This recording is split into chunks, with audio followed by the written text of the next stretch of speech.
Hi, welcome to this edition of Fascinating Women Touching the World. Well, my name is Laura Donnie, and as an inner healing coach, I absolutely love helping people to get unstuck so that they can live full. And for me, what that means is that they get to live hopeful, prayerful, joyful, and beautiful.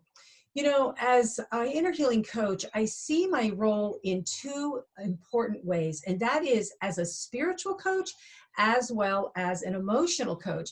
And here's why. Because I know that what we believe, it matters. Now think about this. What we believe becomes our belief system.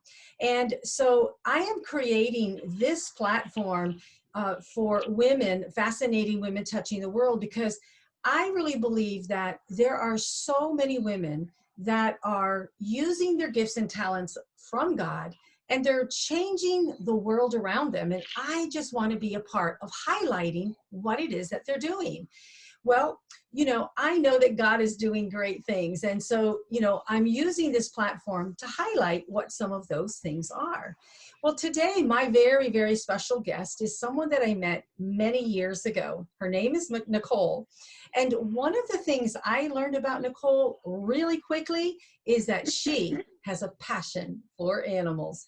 Well, today, Nicole is doing a very important, but I would say an unusual work. I think it's something that most of us are unaware of.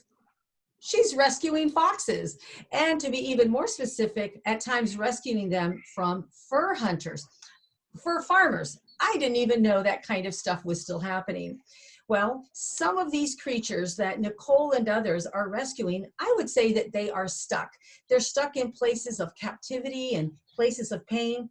But Nicole, by God's grace, is helping to get these creatures unstuck and to help them to live lives that are safe, to live full and happy lives. It is my true pleasure to introduce to you my friend, Nicole Navarro. Welcome, Nicole. Hello, how are you? So I know that there's going to be a lot that we're going to learn from you today. So let me kick off by just saying, would you share with us what this work is that you're doing and accomplishing? Sure. Well, it all started, I guess, in November of 2018. I've been volunteering down here. I live in Key Largo, and for those people that may not know, the county jail in Key West has a zoo underneath it that is run by inmates. And I am friends with the woman that oversees the whole operation. So after Hurricane Irma, I started volunteering and helping there. And then in November of 2018, two very special residents arrived. Their names were Lana and Rocky, and they were foxes. And I had never had any experience, all of my animal experience, had never had any experience with foxes. And I just became, I hate to use the word, but I'm going to use it, obsessed with the foxes. And the more I learned about most foxes that are rescued in the United States, the more I wanted to start to help in any way I could. A large percentage of these foxes that are rescued come from fur farms. Like you said, a lot of people don't know, fur farming is still legal in the United States. In about 10 states, there are roughly 60 fur farms total, maybe. And the lives that these animals live, mainly foxes and mink, are just horrendous. You know, they are bred over and over again. They live in horrendous conditions and eventually end up dying a horrific death to become fashion, articles of fashion for people. So I spent about a year or so volunteering with these foxes in Key West. And then I started researching other fox rescue organizations in the United States. And there happened to be one right here in Florida, up in Tampa. So I Wow. became associated with her, started going up there, volunteering, sponsoring a fox there. And I mean, I hate to say one thing led to another, but it did. And Don't when be this afraid to whole say what's true. when this whole pandemic started, literally the day I got laid off, the woman Stacy that runs Fall Fur and Friends in Tampa texted me saying, "Can you take 2 foxes that are being rescued from a fur farm in a few weeks?" And without hesitation, without proper enclosures, without anything, I said yes. And the thing about me saying yes in the past, I would say yes to things and then they would fall apart. Mm. But the way I've been living my life, I can pretty much trust that the things that have been given to me uh, come straight from a power much greater than myself. And you know, after I said yes, things just fell into place. I started a GoFundMe to raise the money for the enclosure, which was pretty expensive, and I had it within 3 days. Mm. Then And by the the issue way, became, I did yeah, not know that you had that GoFundMe. I wish I would have known. I would have loved to donate, but I plan on making a donation to your cause right anyway. But this is why it's important for people to follow you, and and I'm glad that I'm right. not very social media driven, but I really want people to connect with you today. So you saw the favor of God that you had a GoFundMe, and 3 days, boom, the need was met. The need was met, and then the mission became to get them here. So they were being rescued from a fur farm in Minnesota. Minnesota is notorious for fur farming. There's another rescue organization out there, Save a Fox, and she's constantly rescuing foxes from fur farms. She actually has a working relationship with these fur farmers. Well, they'll let her know if they have foxes that they're just going to eliminate because they are deemed no good. So she went and got 4 foxes, and they couldn't be flown due to this thing that's Pandemic, ongoing here. right? Yes. So then the next text that came was, "Can you meet Michaela in Ohio on Thursday?" And this was on a Monday. And I said, yes. It's So only again, Minnesota. right, within another 3 days, all the money for the road trip had been raised. So I took off. I guess it's been about a month now. I drove straight through from Key Largo to Pittsburgh, where I'm from, rested for a day, and then drove over to Ohio, where I met Michaela and picked up 3 fur farm foxes and drove them all the way back to Tampa, where they stayed until they received their veterinary care. And then 2 of them I brought home to me just a week ago yesterday. Beautiful. Well, what I love about this story is, number one, about the favor of God. When there is a work that is important to the heart of God, we'll see the supplies met. And Nicole, you've always been one of those women, and I've been very open with you about this, where I've seen the hand of God on your life. There's just such an open door before you. I've seen you do amazing things with horses and dogs, so I was, even as eager to learn about this life of what you are accomplishing through foxes. What is the name of the business? It is Positive Beginnings, PAW, of course, Positive Beginnings Incorporated. Um, you know, once the ball starts rolling with things like this, I feel like it would be an insult to God if I just said, "Ew, that's too much, that's too much, too fast." And so I just went with it. A few months ago, I have to have permits for these animals. You Mm-hmm. can't just bring home foxes. Don't, think you can just go get a fox. So I'm licensed with the Florida Fish and Wildlife Commission to have these animals. That happened months ago, knowing nothing about this. So again, something told me when there were no foxes in my immediate future to go ahead and apply for this permit. And then the name of the business just came to me as I was driving one day. So I went on Sunbiz and applied to incorporate the articles of incorporation on Sunbiz.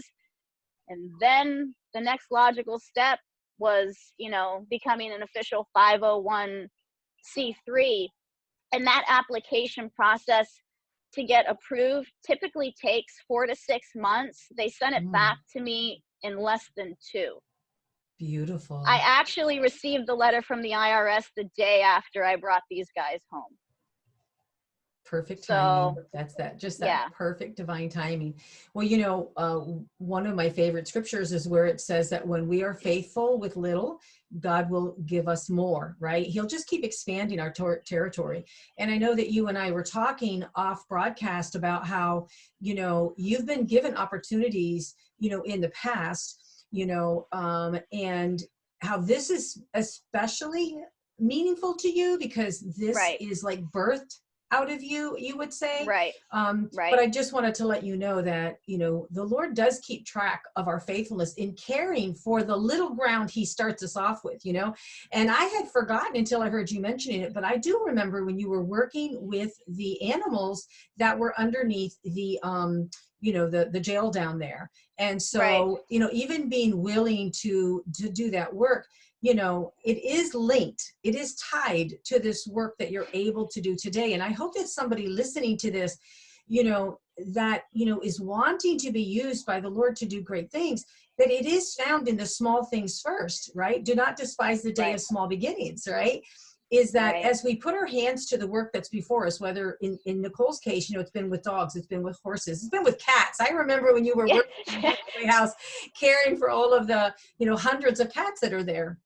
And here you are, God, I would say God has expanded your territory, and now you're working with this unique population of foxes. So, so tell us a little bit about your journey of how this ministry is unique in comparison, besides the foxes, how this is unique to what you've done in the past. I think it's unique, like you said. In the past, I've been always heavily involved and heavily interested and invested with animal care and animal welfare, but it was always someone else's dream that I was just sort of following along in. Supporting them. You were supporting them. Yes, absolutely, totally, 100%. But there was just a void, and I'm not quite sure it was jealousy or envy, but it was just something bigger that I just wanted that was mine. I've suffered a lot of loss in my life. I am, for those that don't know, Laura, you do know, I am in recovery from many things, the main thing being alcoholism and addiction. So throughout the journey of struggling with that, I've suffered a lot of loss. So I think all of the moments being involved in other people's passions gave me the strength now in this moment to be able to finally say, it's my time. It is my time. This is mine. It was put on my heart. And like I said, I just went for it. So my past has... I didn't mean to interrupt. I didn't mean to. I was just thinking, I don't doubt that, we all know our own hearts. I'm not saying that there wasn't, jealousy or that it could have been there, but I also know that there's an entrepreneurial spirit that lives within people, and genuine entrepreneurs, they want something that is birthed from them. They want their own business. So, it could be that you definitely have that entrepreneurial spirit. Right. And just, I just love animals, and these two little things, even though they don't trust me right now, and I don't blame them, given the past that they came from,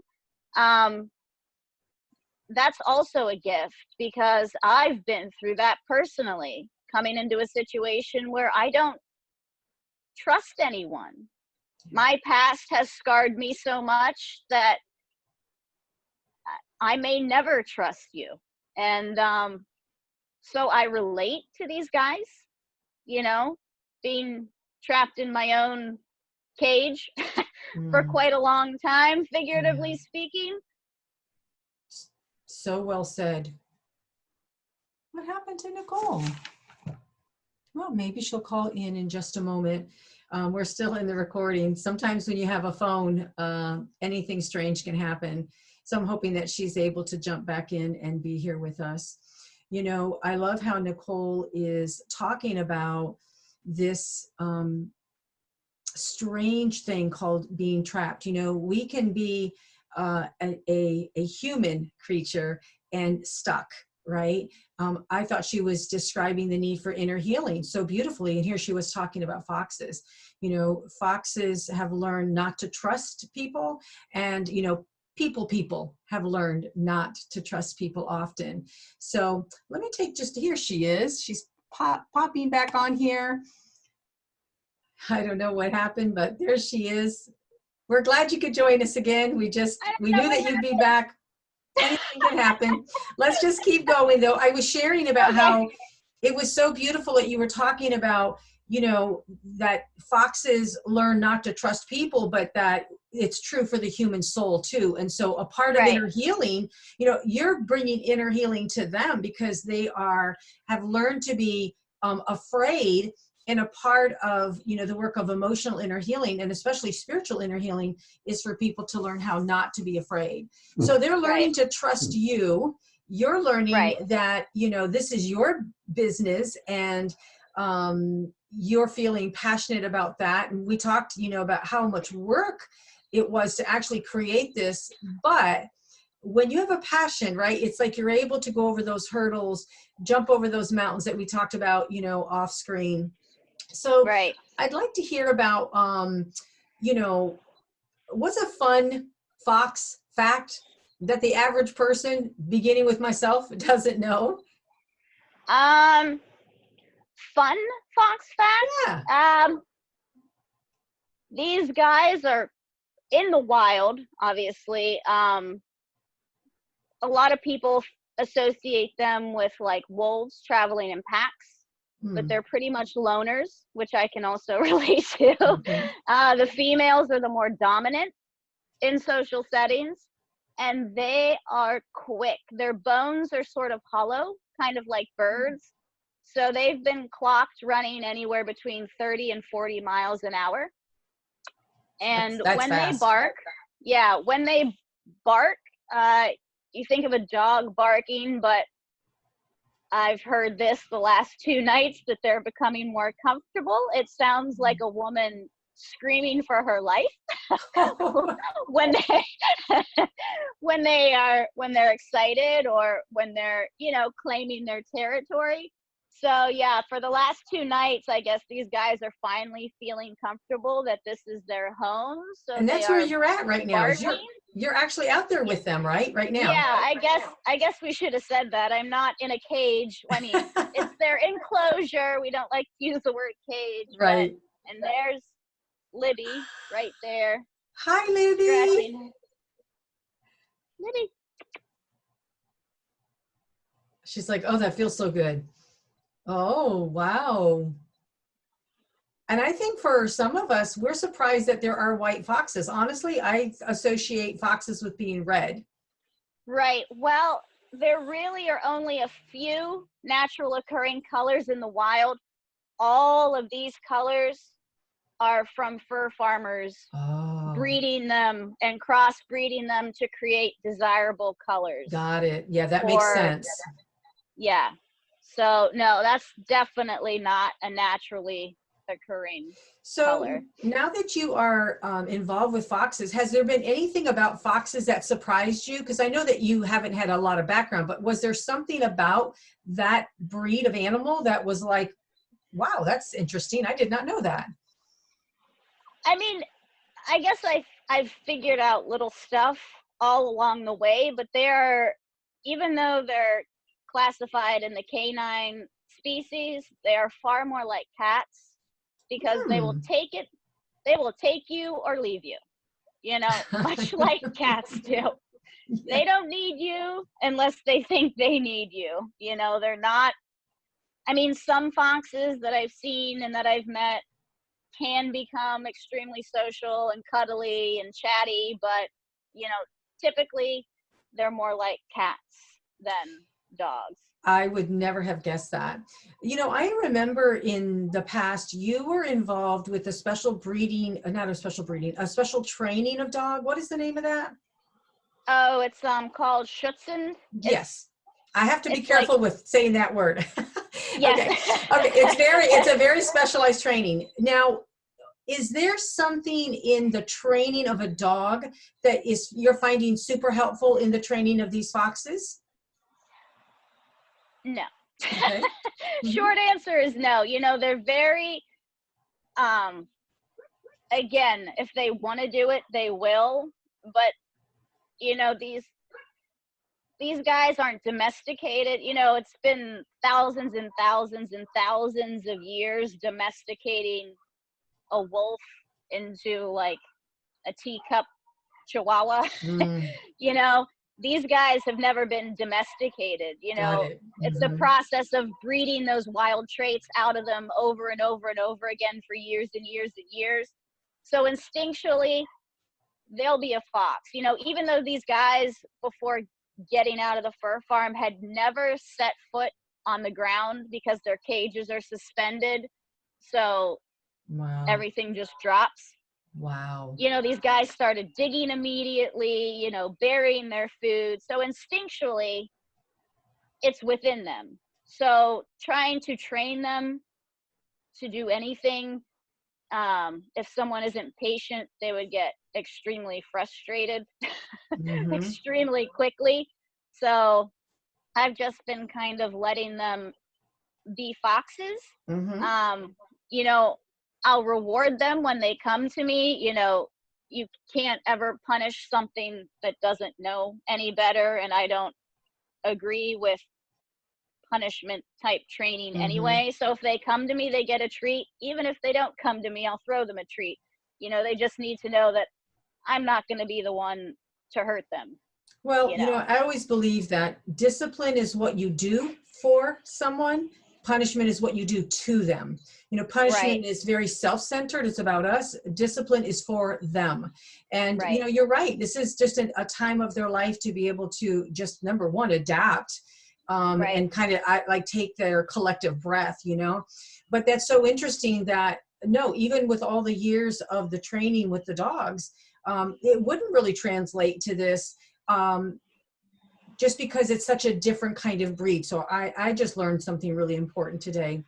Well, ever since I've known you, you have been heavily invested with animals, to the point that, a fun fact about you that most people probably would never guess is that you were actually baptized on a horse farm in a horse Right. trough, Horse which is, trough. which is what you requested, so talk about a woman who's, really serious about Right, this work of animals. right. But when you're not with, But you guys did adopt the horse trough into oh, agape after that. listen, Nicole, you opened up my eyes with that request, and yes, it became the way that, I did all the baptisms at Agape. It was brilliant. It was brilliant, and yeah, we owe that to you for sure. Okay, so when you're not with your furry friends or your horsey friends, what do you enjoy doing? How do what is downtime for you when you're not with the animals? Well, prior to the pandemic, I was working a lot. I work on a boat down here in Key Largo, but even on my days off, I was driving the 2 hours to Key West to go volunteer at the jail zoo. So I guess it's pretty safe to say that even when I'm not with these guys, You're with I'm them. with other animals. So, Okay. Yeah, you know, and that's just who you are. You're going to be surrounded by yeah, animals on your off time as much as anything else. Is there a scripture that, you find helpful to help you with this work that you do? I'm not sure. Well, I guess it is helpful. I heard it many, many years ago before I even believed that there was a God. And I guess we can talk about that next since I just said it. But the scripture that says, be sober-minded and be alert, Mm-hmm. for your adversary, the devil, is roaming around like a lion ready to devour anyone in his path. I guess I took that to heart because I never, prior to believing, I never believed that. I just thought there was good luck and bad luck. But I have found that there is a lot of evil in this world, and sadly I associated myself with a lot of it for a lot of years. So I always keep that in the back of my mind, especially I'm not paranoid of people that try to come into my life. I guess say I'm just more cautious. That's wisdom. Because I've allowed a lot of really poor people with bad intentions into my life in the past, and so I'm just extremely vigilant about not being so quick or naive, assuming that people always have my best interests at heart. It takes time to earn people's trust and to be able to see that people are trustworthy. Yeah, it does. Right. It takes time. Well, do you want to talk about that? I mean, you want to talk about how you came to faith or why you came to faith? Yeah, well, it actually happened, I guess. I was trying to think of the year, but the years get jumbled for me. Sometimes 2014, maybe? Sounds about right. Okay. So that's when you and I met in 2014. And I wasn't a non-believer. I wasn't a believer. I was an agnostic. I was just going throughout life. Either the universe loved me or the universe hated me, depending on the day. And as I got to know you more, and you would never, and this is why I've always loved you, you never shoved anything down my throat. You somehow knew that it was important that if this was going to happen for me, it would have to happen in God's time, not by forcing anything on me, because I was just so fragile at that point in life that it needed to be my own discovery. And I remember a few occasions walking into your office going, oh my God, or I'm ready, or I want to get baptized. And none of this was provoked by you or any other person. It was just realizations that, since really as far as I can remember back, my story was written long before I was ever born. Me sitting right here with these little fluffy things, this was always the plan. I just didn't know it. If I could say a word, if I could just say a word too to somebody, thank you for what you shared. And I want to hear more, but I just felt like it was important to say to somebody who's listening, and you feel very eager, to see somebody have this, wonderful revelation of faith. It's just like Nicole said, right? It is the leading of the Holy Spirit. It's the leading of God in that person's life. But one thing that Nicole and I would do is Nicole knew and it's probably, I'm sure still does, the AA manual inside and out. And what Nicole and I would do is we would go out into the courtyard and we would read to each other out of each other's books. So she'd have her AA and she would teach me about AA, the blue book, which I know a lot more about nowadays. And I would read to her out of the Bible, and we would just have this sharing. And I remember the one day that it was in a chapter that you particularly loved, and you were reading it to me. And I remember asking you, do you know what they're talking about there? And it was really, they were really talking about salvation. They had surrendered their life, and and so I asked, do you know what they're talking about? And you said no. And the Lord just opened up this doorway for you to hear the gospel. And that was not the day, right, that you became born again. But I just am wanting to communicate to people that when you just really love people where they're at and you really want to learn from them, it not only opens up your heart, but it opens up their heart to learn from you too. And so, yeah, so it was just this beautiful organic friendship relationship, being built on the love of God that we still share together today. So, yeah. Yep. That's a great scripture that you shared too. And you said it, Yeah. like, I know that is like knit into your heart, because girl, you said it from the top to the bottom. It's like, Yeah. you get it inside and out, and you get it maybe more than the average bear, because they haven't lived what you've lived. And so you Right. have really had to learn to be sober minded about that truth. And the fact that it just says sober is a whole other a Mm-hmm. whole other really important piece to the whole puzzle, because large percentage of my adult life I was not clear-minded at all. So the fact that I have been for a little bit now, and really, I've attempted sobriety in the past, but I always had reservations, I think. This recent time, all doubt was removed, and I have been living extremely peacefully Mm-hmm. for a while now. That's a I good just had thing. to totally surrender, totally surrender. What they talk about in the AA book, what they talk about in the Bible, you just have to, it's either God is everything or he's nothing. You're either going to live or you're going to die. I always tried to find the gray area. And when it comes to this, there is zero room for gray area in my life. So, Well, I admire you, and so much for just being transparent about the struggles that you had. And so I want to address a woman or a man who's listening, and they are where you were. What would right. be your one or two pieces of advice, that you would want to give to them? I think if you even have, the desire to drink or use drugs, I know can be so overwhelming. You feel like it's never going to get better. But from people I've talked to, you always have that tiny little piece in you that just doesn't want to do it one more day. Mm-hmm.